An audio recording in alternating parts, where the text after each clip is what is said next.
Bonjour, j'attire votre attention sur d'abord remarquer que ce qu'il y a dans mon image ici, c'est ce que j'ai ici, ni plus ni moins. Donc quand vous voulez faire un nouveau calque, ce que je vais vous demander de faire dans quelques secondes, vous allez appuyer ici, c'est-à-dire là en réalité, parce que ici ce n'est qu'une image dans laquelle je peux me déplacer. Donc, on va venir créer un calque d'animation par-dessus notre guide vidéo, tourné sur fond vert ou non. J'attire votre attention sur le concept de deux choses suivantes ici.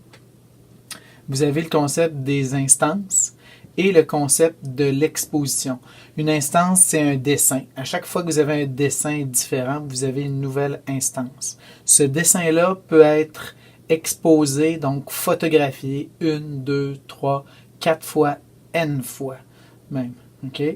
Le nombre de cellules d'exposition va déterminer la vitesse, la cadence à laquelle vous allez faire jouer votre animation. La cadence par défaut en animation, c'est 24 images par seconde. Ce que vous avez ici dans le bas de l'interface, ce que on retrouve là, ici, bon, j'ai pu le grossir, donc c'est ici. Donc ça, il y aura pour faire vos tests, il y aura des petits ajustements qu'on va pouvoir faire pour découvrir quelle est la bonne cadence pour le niveau de fluidité que vous désirez obtenir. OK? Donc ici, si je m'en vais dans le vrai projet, celui que j'avais saisi dans l'autre, vous voyez ici, je vais venir ajouter un anim layer. L'anim layer vient par-dessus le layer qui est sélectionné. Donc faites bien attention de vérifier quel layer est sélectionné, quel calque est sélectionné lorsque vous travaillez, lorsque je viens dessiner ici. OK? Là, je l'ai vraiment dessiné sur mon calque supérieur. OK? Fait que là, ici, en ce moment, j'ai une cellule seulement. OK? Puis, qu'est-ce qui arrive si je dessine? Si j'avance de 1, vous voyez, ma cellule est disparue. Qu'est-ce que je pourrais faire? Je pourrais faire durer le faire durer 2 cadres. Fait qu'à ce moment-là, si je zoome dans mon projet de cette manière-là, vous pouvez voir que vous avez un chiffre qui apparaît dans le haut ici où on voit 2. Okay? Donc, quand je tire vers le bas, c'est que j'augmente. Fait que si j'ai une exposition, j'aurai un dessin qui va durer 10 cadres, puis après ça, il va disparaître. Okay? Fait que, donc, c'est comme ça qu'on peut ajuster la cadence de notre animation. Donc, toujours avec la petite boîte en bas ici qu'on ajuste ce ici.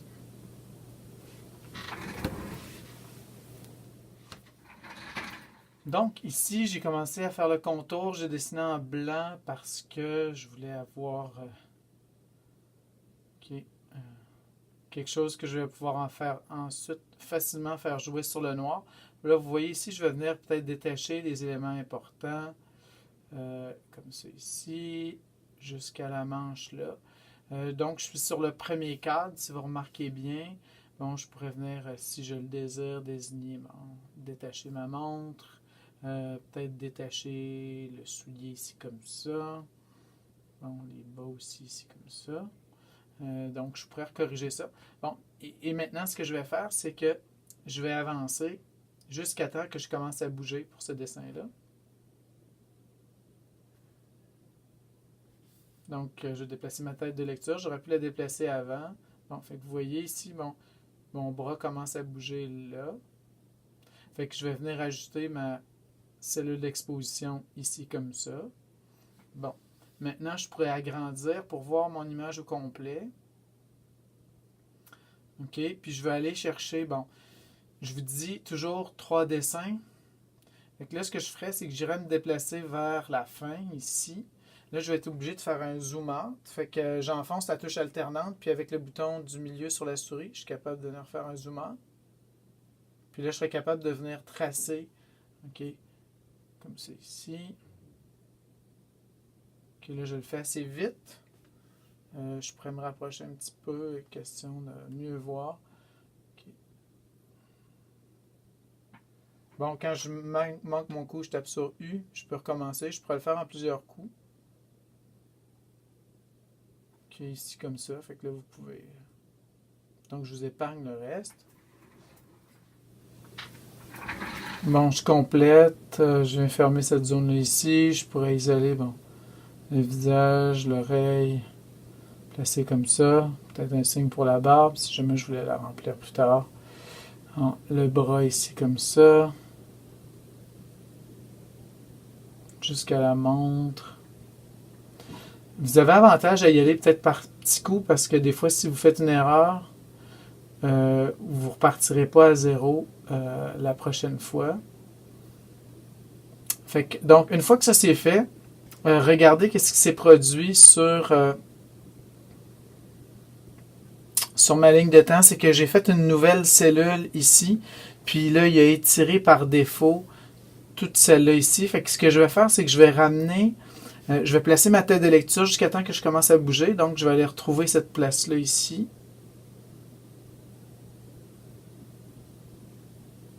Ok, je me rends compte que j'avais oublié une trace. Ok, aussitôt que je... Ok, fait que là, ce que je peux faire, je vais chercher la petite poignée du bas.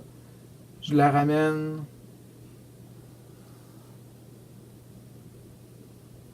Jusque là.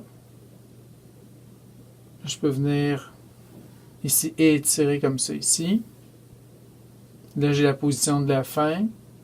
Bon, je pourrais venir trouver le dessin du milieu, par exemple, comme ça ici.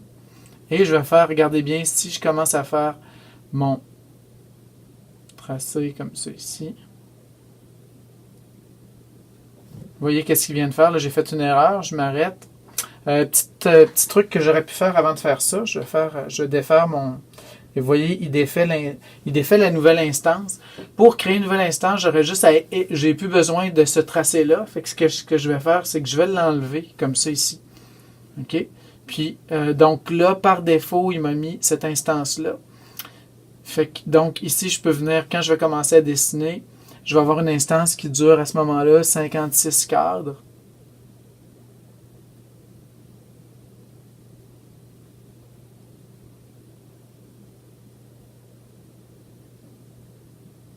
Vous voyez un petit peu comment je peux faire ça un petit peu de manière pas nécessairement super organisée, c'est mon style. Plus impro un petit peu. Ok, les bras comme ça.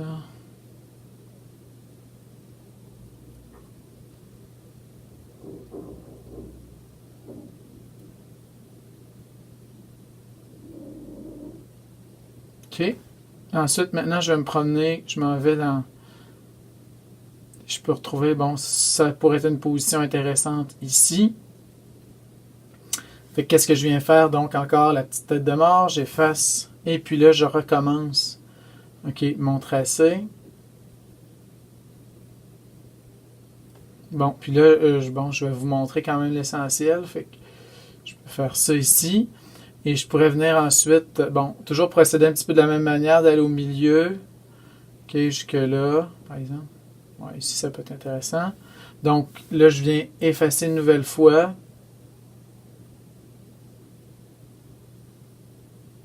Puis là, ça va être d'évaluer. Bon, je fais pas exactement ce que je dis de faire. C'est-à-dire, je fais quand même, je vais par grands coups. Oui, là, si j'ai fait une erreur, ça se répercute sur assez loin. Là, je pourrais venir placer la tête rapidement comme ça ici.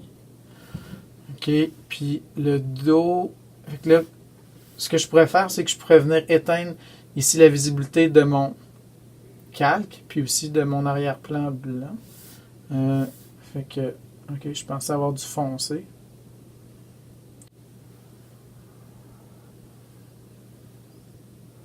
Fait que vous voyez comme ça ici, j'ai déjà une petite partie de mon... Je vois mon animation est saccadée, bien sûr. OK, mais j'ai une idée de à quoi ça ressemble. Fait que là, je pourrais venir dans les périodes intermédiaires. Puis là, dessiner, bon, je remonte mon guide. Fait qu'à cet endroit-ci, qu'est-ce que je fais? J'efface.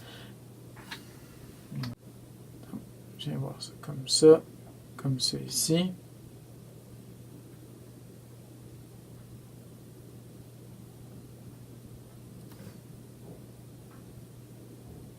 Ainsi de suite. Fait que là, mon mouvement, il a l'air de...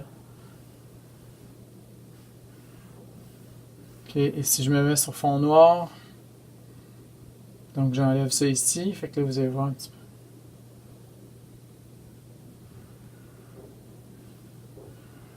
Fait que c'est comme ça que je vais pouvoir venir définir, là, puis descendre peut-être à 3 ou 4 cellules d'exposition par instance.